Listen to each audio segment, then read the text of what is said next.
grande papel de controle sobre os outros poderes. O senador Eduardo Girão, conhecido por sua coragem e determinação, não deixou passar em branco as declarações do ministro Flávio Dino, que afirmou que o STF é o poder que controla os outros poderes. Essa fala de Flávio Dino reforçou as palavras do ministro Dias Toffoli, que destacou o Supremo como um poder moderador do Brasil. Olá, eu sou Ricardo Reimann e quero te dar as boas-vindas ao canal Simplesmente Fatos. Durante seu discurso, o senador chamou a atenção para uma questão importante: o alinhamento político-ideológico de alguns ministros da Suprema Corte com o governo Lula. Ele também não deixou de mencionar a mais recente decisão do ministro Alexandre de Moraes, que determinou a remoção de um deputado bolsonarista, Rafael Tavares, da Assembleia do Mato Grosso do Sul, e da posse a Paulo Duarte, do PSB, ex-partido do ministro Flávio Dino. Vale a pena conferir os detalhes do discurso do senador Girão. Eu confesso que, como nós não vivemos uma normalidade democrática no nosso país, como servidores, senadores da República, confesso que eu vejo assim, por exemplo, dia sim, dia não, barbaridades acontecendo no nosso país, a partir de um alinhamento político-ideológico claro, flagrante, que existe entre o governo Lula e o Supremo Tribunal Federal. Um exemplo, a gente pode falar sobre a posse do ministro Flávio Dino na semana passada, e fazendo aqui um comparativo, nesse exato momento, sobre a brutal inversão de valores em curso no país, e que nós estamos vendo aí, por exemplo, frases. Ele começou mal, com todo respeito ao nosso ex-colega. Teve dois grandes destaques negativos na posse. Uma, ele declarou que o Supremo controla os três poderes. O Supremo tem esse grande papel de controle sobre os outros poderes. Trata-se de uma visão análoga à de outros ministros que já invocaram ao Supremo Tribunal Federal, chamado de poder moderador, que existia no Brasil o império, mas foi eliminado com o advento da República e, é claro, inexistente na nossa Constituição. O segundo foi nomear uma advogada como assessora de seu gabinete, que é esposa da atual liderança aqui, uma das lideranças do governo Lula no Congresso Nacional. Olha a relação que existe. Pode até ser legal, mas é imoral. Ou seja, repete, mesmo sendo ministro, a prática da velha política.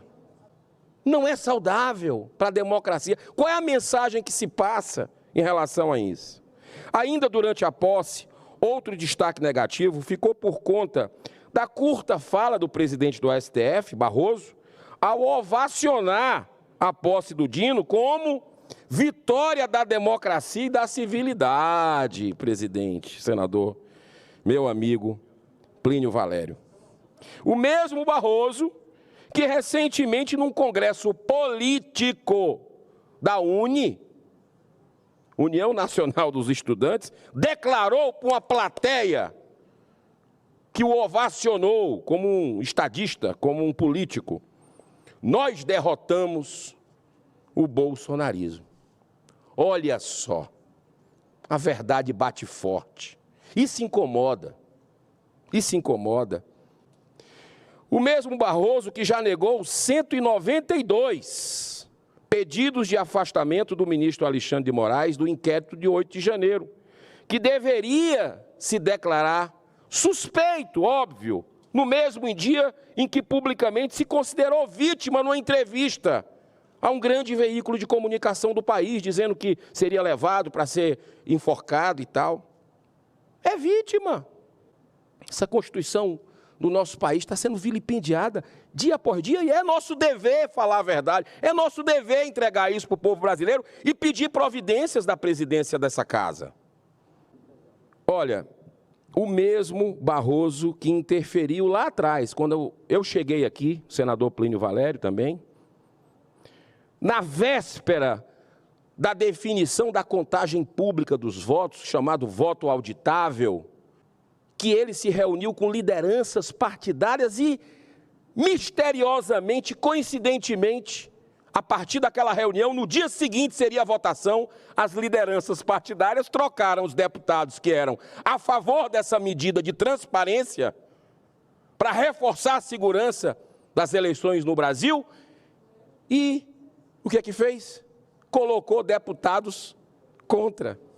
Isso é ou não é uma interferência de um poder sobre o outro? Todo mundo sabe no Brasil que o Supremo Tribunal Federal, que é um pilar, sim, da nossa democracia, nós não estamos criticando a instituição, mas por atuação de ativismo político ideológico de alguns dos seus ministros, que não param de dar entrevista, a gente vê nos Estados Unidos o oposto, fala nos autos, mas aqui virou uma casa da mãe Joana. Você tem esse ativismo exacerbado e um poder estava esmagando os outros durante esses últimos anos. Mas agora são dois. Agora tem um alinhamento político e ideológico com o governo Lula. E essa casa, mais do que nunca, senador Plínio, nós não estamos aqui por acaso, nos 200 anos, é bicentenário. A Vitória, essa criança, que pode ser uma senadora daqui a pouco, nós temos que construir o país para eles, para elas. Eu tenho 2 filhas da idade dela. O que é que nós vamos deixar para essas futuras gerações se a gente não agir com coragem? Com coragem aqui. É cheio de dedo, cheio de medo, porque o foro privilegiado deixa alguns colegas, sejam daqui ou lá da Câmara dos Deputados, na mão dos seus processos junto aos ministros do Supremo. Isso não vai dar certo nunca. Isso é a trava do mecanismo que faz que pedidos de impeachment, legítimos, robustos, tem mais de 60 nessa casa, não saiam da gaveta do presidente. É uma interferência o tempo todo, até a eleição de presidente do Senado, tem ministros do Supremo que ligam para os senadores. A grande mídia já deu, já mostrou. Naquela votação da PEC do fim das decisões monocráticas, agora, recentemente, no final do ano passado, também ministros ligando. Que país é esse? Isso está certo? Isso não está certo. Nós temos que entregar a verdade para as pessoas. O fato, senhor presidente, é que os brasileiros vêm assistindo um aumento da perseguição política generalizada no país. Teve uma matéria que saiu agora, eu estava vindo para o plenário, e eu disse, tem que falar dessa matéria. Matéria que saiu agora, de uma outra decisão, é o tempo todo. Ó. Alexandre de Moraes manda a Assembleia tirar deputado bolsonarista e dar posse a outro deputado de outro partido, mais à esquerda. Os conservadores estão sendo perseguidos, estão sendo intimidados nesse país, à direita. É só de um lado que as coisas acontecem, não tem justiça nesse país. A justiça não é para todos definitivamente nesse país. Aqui a matéria. Saiu agora. Como também saiu agora, outra interferência, senador Plínio, é um atrás do outro. Uma interferência, sabe qual? Sabe o PL da censura, que a sociedade se mobiliza? Agora, o TSE chegou, copiou e colou praticamente, e está colocando uma resolução para as eleições. O que é que adianta esse Congresso Nacional? O que é que adianta nós estarmos recebendo nossos altos salários, cheio de vantagens, com assessorias? Eu não vou fazer papel de teatro. Eu não estou aqui para isso. Eu não estou aqui para isso.